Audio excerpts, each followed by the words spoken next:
Today we are learning about congruent polygons. Our goal is that we can identify congruent angles and sides within polygons. Vocabulary. We have congruent segments. These are segments with equal length. Congruent angles. These are angles with equal measures. Corresponding parts. Segments or angles that are in the same positions on congruent figures. You can see here that we have congruency markings. We've kind of talked about these briefly in other videos that we've had this unit. We have angle A and angle F are congruent. You can see they have the single marking. C and D are congruent. B and E are congruent, and they are also right angles because they have the basically looks like a square, letting us know that they are congruent and right angles. Here we have segment AB and FE are congruent. They have the single, kind of, I guess you could call it a tick mark on the line that lets us know that they are congruent. AC and FD are congruent. They have a double tick mark, letting us know that those two are the same. And then BC and ED are congruent. They have a triple tick mark. And I'm naming them in the way they are congruent to be consistent. So notice B and E are congruent. Ordinarily, it seems like we would do D and E because of alphabetical, but E is in the same position as B. Moving on. We have three types of congruent triangles.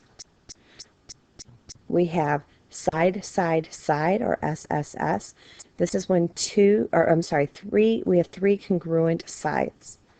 So here we have our three congruency markings on our sides. Next, you will see side angle side, SAS. This is when we have two sides and the angle in between them that are congruent. So it's imperative that we have the angle on the in-between.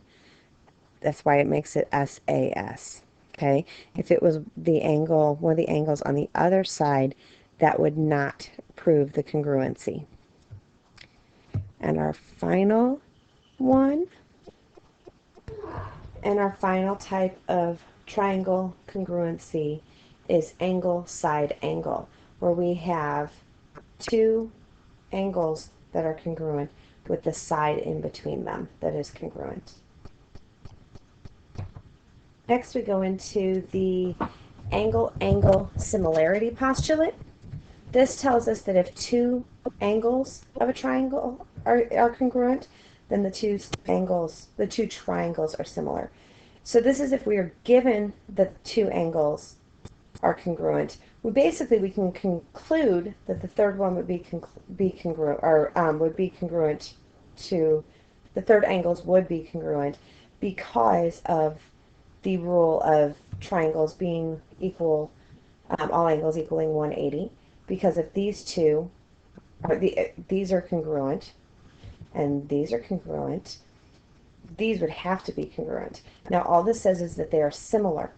They are not congruent. We know nothing about the side lengths, so we can't guess anything from there. Now if we were given a side length, we might be able to work from there, but this is all we know, is that they are similar by this AA similarity postulate. This is an important thing for you to know. Okay? All right, and moving on to our last thing. We want to know, how do we know that triangles ABC and DEF are congruent? So looking at ABC and DEF, notice they're named in the way that they are similar.